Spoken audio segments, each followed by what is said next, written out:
बहुत ही form fill करते समय हमें काफ़ी चीज़ें देखनी पड़ती हैं कि फ़ोटो कैसे रिसाइज़ करें और सिग्नेचर एग्जैक्ट फाइल कैसे डालें, कैसे अपलोड करें, तो वो सब हम आज की वीडियो में कवर करेंगे। सबसे पहले हम लोग रिजल्ट नोटिफाई की जो ऑफिशियल वेबसाइट है वहाँ पे हमने लॉगिन कर लिया है यूजिंग हमारी ईमेल आईडी। और ये ऑप्शनल स्टेप है और ये बहुत ही यूज़फुल है क्योंकि इस वेबसाइट के काफ़ी ऐसे फीचर्स हैं जो आपको एक एग्ज़ाम फॉर्म को फिल करने में मदद करते हैं।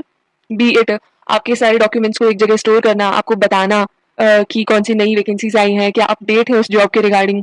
तो ये सारे फीचर्स आपको इस वेबसाइट पे मिल जाते हैं। तो आप यहाँ अपना ईमेल आईडी से रजिस्टर कर सकते हैं। तो जब हम थोड़ा नीचे स्क्रॉल करते हैं तो हमें यहाँ लेटेस्ट अपडेट्स वाले सेक्शन में सारे जो लेटेस्ट अपडेट्स होते हैं वो दिख जाते हैं। तो यही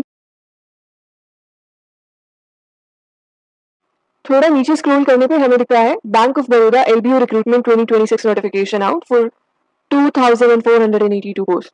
तो जब इसमें रैप करते हैं तो ये हमें इसके डिटेल्ड जहाँ डिस्क्रिप्शन है उस पेज पर रीडायरेक्ट करता है। तो ये भी रिजल्ट नोटिफाई का ही साइट है जहाँ पे आपको इस जॉब वैकेंसी से रिलेटेड सारी इंफॉर्मेशन यहाँ दिख जाती है कि कितनी टोटल वैकेंसीज है, क्या एज लिमिट है, क्या एप्लीकेशन डिटेल्स है, क्या जॉब लोकेशन रहेगी, क्या क्वालिफिकेशन है, सैलरी। यहाँ जब हम इस ऑफिशियल पेज पर आते हैं तो हमें यही 2 ऑप्शंस दिख जाते हैं, एक नया रजिस्ट्रेशन का और एक ऑलरेडी रजिस्टर्ड कैंडिडेट्स का। तो यहाँ पे ये रजिस्ट्रेशन सिर्फ इस वैकेंसी के लिए है, तो हम क्लिक है फॉर न्यू रजिस्ट्रेशन पर क्लिक करेंगे और ये हमें कुछ ऐसा इंटरफेस दिखाएगा। यहाँ हमें अपना first name, last name, middle name और अपना फ़ोन नंबर और ईमेल आईडी कन्फर्म कर देना है। उसके बाद कैप्चा डाल के सेव इन नेक्स्ट पे क्लिक कर देना है। आप अपनी सारी डिटेल्स डालकर सेव इन नेक्स्ट पर क्लिक कर देंगे, तो ये आपको आपका ईमेल और मोबाइल नंबर वेरीफाई करने को बोलेगा। उसके अलावा आपको यहाँ पे नीचे कैप्चा दिया जाएगा जो कि आपको इसमें डालना है और उसके बाद नेक्स्ट पर क्लिक करना है। तो आप ये कैप्चा एज़ इट इज़ यहाँ डाल देंगे और नेक्स्ट पर क्लिक कर देंगे। उसके बाद आपको अपनी एक स्कैन्ड फ़ोटोग्राफ यहाँ पे अपलोड करनी रहेगी, जिसमें हमें हमारी फ़ोटोग्राफ को कैप्चर करना है लाइव और उसके अलावा हमें यहाँ हमारा सिग्नेचर भी अपलोड करना है। तो अब देखिए, अब हमारी फ़ोटो का कुछ डायमेंशंस दिए गए हैं, गाइडलाइंस दी गई है। जब हम यहाँ क्लिक करते हैं, तो ये हमें दिखाता है पूरी पीडीएफ जिसमें डायमेंशंस हैं कि following documents are required to be uploaded और इसके अंदर ही जब हम नीचे जाते हैं, तो फ़ोटोग्राफ इमेज के बारे में यहाँ पे आता है। तो यहाँ दिखाया गया है कि हमें डायमेंशंस 200 से 230 पिक्सेल्स की चाहिए और फाइल साइज़ होना चाहिए 20 केबी से 50 केबी के बीच में। Ensure that the file size is not more than 50 केबी। तो यहीं पे जब हम अपनी इमेज को रिसाइज़ करने जाते हैं, तो ये बहुत ही हैसल होता है इसमें कि कभी एक साइट पे जाओ, कभी दूसरी साइट पे। तो इसी का सॉल्यूशन लेके आया है रिजल्ट नोटिफाई। जब हम यहाँ एग्ज़ाम टूल्स में जाते हैं और सर्च करते हैं डिज़ायर्ड एग्ज़ाम का नेम जो कि हमारे लिए है लोकल बैंक ऑफिसर का नीचे आते हैं, तो यहाँ पे फ़ोटोग्राफ का हमें ऑप्शन दिखा है।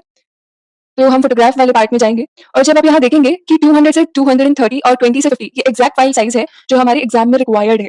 तो हम यहाँ सिंपली अपनी फ़ोटो को ड्रैग एंड ड्रॉप करेंगे या फिर आप अपने पीसी से इसको ब्राउज़ करके अपलोड भी कर सकते हैं।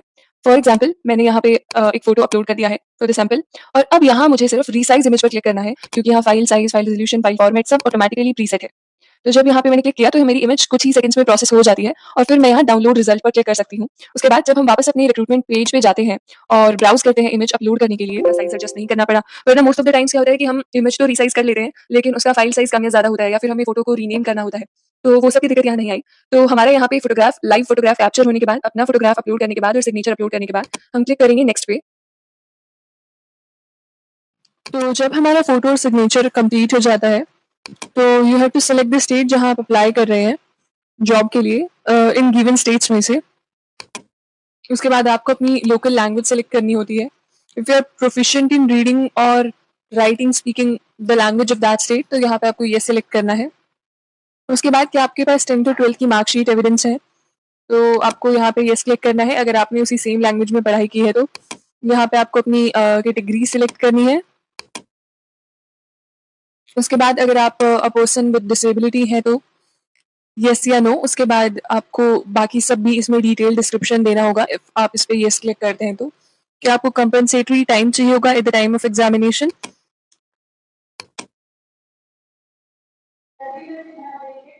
उसके बाद अगर आप पीडब्ल्यूडी एक्ट 216 के अंडर आपको कोई बेनिफिट मिलता है तो येस या नो। उसके बाद अगर आप कोई एक सर्विसमैन है जिन्होंने पहले डिफेंस फोर्सेस में या फिर कोई भी इमरजेंसी कमीशन ऑफिसर या शॉर्ट सर्विस कमीशन में सर्व किया हुआ है वो। उसके बाद अगर आप एक रिलीजियस माइनॉरिटी कम्युनिटी से बिलोंग करते हैं तो उसमें येस या नो सिलेक्ट करना है। उसके बाद आपको यहाँ अपनी नेशनैलिटी सिलेक्ट करनी है, religion to which you belong. उसके बाद have you joined any government job. उसके बाद अगर आप बैंक ऑफ बड़ौदा में करंटली सर्व कर रहे हैं या नहीं, एक्स एम्प्लॉय है या नहीं। उसके बाद यहाँ पे आपको स्टेट या यूटी जहाँ पे आपका सेंटर ऑफ एग्जामिनेशन होगा, वो आपको सिलेक्ट करना है। अपना सेंटर ऑफ एग्जामिनेशन सिलेक्ट करना है कि कहाँ पे आप अपना एग्जाम देना चाहेंगे। इसके बाद आपको अपनी डेट ऑफ बर्थ और बाकी चीज़ें भी फिल कर देनी है, जैसे आपका जेंडर, अगर आपका कोई ट्विन ब्रदर या सिस्टर है तो। उसके बाद आपको अपना मैरिटल स्टेटस, उसके बाद अपने पेरेंट्स के नेम, और if you have a spouse तो उनका नेम। उसके बाद यहाँ पे एड्रेस ऑफ करस्पॉन्डेंस, यानी कि वो वाला एड्रेस जहाँ से आपको कम्युनिकेट किया जा सकता है, जहाँ आप करंटली रह रहे हैं। Permanent address could be same as correspondence address, कि जहाँ आपका एड्रेस परमानेंट है, जो आपके ऑफिशियल डॉक्यूमेंट्स पे लिखा है।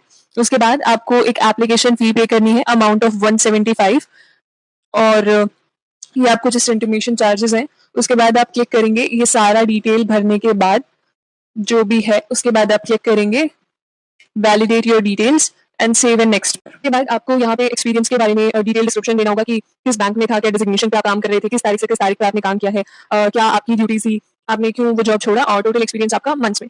तो उसके बाद लैंग्वेजेस नोन में आपको इधर सेलेक्ट करना है कि आपको कौन सी लैंग्वेजेस आती हैं, और क्या आप उसमें रीड राइट बोल सकते हैं या नहीं। तो उसमें आपको ये साइड बार्स को स्लाइड करना है एज पर योर कन्वीनियंस, कि आपको कौन सी लैंग्वेज कितनी आती है। उसके बाद आपको वैलिडेट करनी है अपनी डिटेल्स, और सेव नीचे आपको एक प्रीव्यू देखने को मिलेगा अपने पूरे प्रोफाइल का, कि आपने जो फिल किया है। उसके बाद यहाँ पे नीचे एक छोटा सा आपको डिक्लेरेशन मिलेगा कि आपने जो भी इन्फॉर्मेशन दी है that is completely true and correct to the best of your knowledge. तो आपको यहाँ पे डेट और सिग्नेचर आपका ऑटोमेटिकली फेच कर लेगा। उसके बाद यहाँ पे complete your registration simply, and यहाँ पे आप ओके पर क्लिक कर देंगे, और फाइनल कंफर्मेशन के बाद आपका ये जो फॉर्म है ये सबमिट हो जाएगा। अभी एक स्टेप बाकी है। इसके बाद आपको यहाँ पे अपना डॉक्यूमेंट्स भी अपलोड करने होंगे। अब यहाँ पे आता है बहुत ही ट्रिकी सा स्टेप, क्योंकि आपको हर फाइल साइज को अलग अलग यहाँ पे चूज करना है, कि आपको अपना लेफ्ट थंब इंप्रेशन इमेज में देना है, उसके बाद रिज्यूमे को पीडीएफ में डालना है, डीओबी मार्कशीट को पीडीएफ में डालना है, और सबका साइज अलग अलग है, और ये सब चीजें आपको अपलोड करनी है। तो for this we have a simple solution, result notify है। यू सी एग्जाम टूल्स का section in the top most corner, और जब आप एग्जाम टूल्स पे क्लिक करते हैं तो आप नीचे जब थोड़ा स्क्रॉल करते हैं तो आपको हर एग्जाम की अलग अलग रिक्वायरमेंट्स के अकॉर्डिंग उनके प्रीसेट्स दिख जाते हैं एक ही बैनर के नीचे। For example local bank officer वाले सेक्शन में आते हैं, तो आप यहाँ देखते हैं कि यहाँ पे लेफ्ट थंब इंप्रेशन, जैसा कि हमारे यहाँ पे मांगा गया है, फोटोग्राफ, सिग्नेचर जो हमने ऑलरेडी रिसाइज करके अपलोड कर दिया है, hand written declaration, age eligibility, date of birth proof, 10th marksheet, 12th marksheet, graduation degree, और ये सब हमसे मांगा गया है।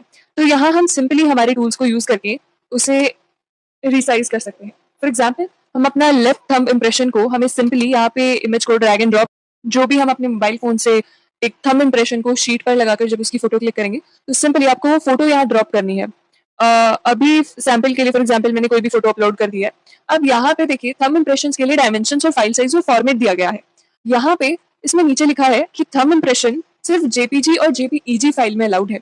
तो हम क्या कर सकते हैं, हम हमारी फाइल यहाँ जब अपलोड करेंगे, जो रॉ फाइल है, तो ये ऑलरेडी हमारी विड्थ और हाइट सिलेक्ट कर देता है, मिनिमम साइज मैक्सिमम साइज भी। यहाँ पे हमारी आउटपुट का फाइल नेम भी ऑलरेडी डिसाइडेड होता है जो एग्जाम ने मांगा है। यहाँ पे आपको फॉर्मेट में जेपीईजी रिकमेंडेड है, यानी कि ऑफिशियल फाइल फॉर्मेट है जो उसने मांगा है। तो आप यहाँ से इमेज को रिसाइज करेंगे, और कुछ ही सेकंड्स में आप देखेंगे कि आपकी प्रोसेसिंग जो है वो स्टार्ट हो जाती है जब आप रिसाइज पे क्लिक करते हैं। और स्टार्ट होने के बाद इन अ फ्यू सेकंड्स आपकी इमेज रिसाइज होकर कंप्लीट हो जाती है, जिसको आप सेव कर सकते हैं। और जब आप यहाँ इस फाइल को अपलोड करेंगे कंप्यूटर से, तो देखिए यहाँ पे लेफ्ट थंब इंप्रेशन से फाइल आ रही है, और वही आप सिमिलरली अपने सारे डॉक्यूमेंट्स को ऐसे ही रिसाइज करके यहाँ अपलोड कर देंगे। और नीचे जो सिक्योरिटी कोड लिखा हुआ है, आपको ये सिक्योरिटी कोड एक्जैक्टली यहाँ पे लिख देना है, if it is lower case और जो भी आपका कोड रहता है। उसके बाद आपको सेव एंड नेक्स्ट पे क्लिक करने के बाद आप जब सिक्योरिटी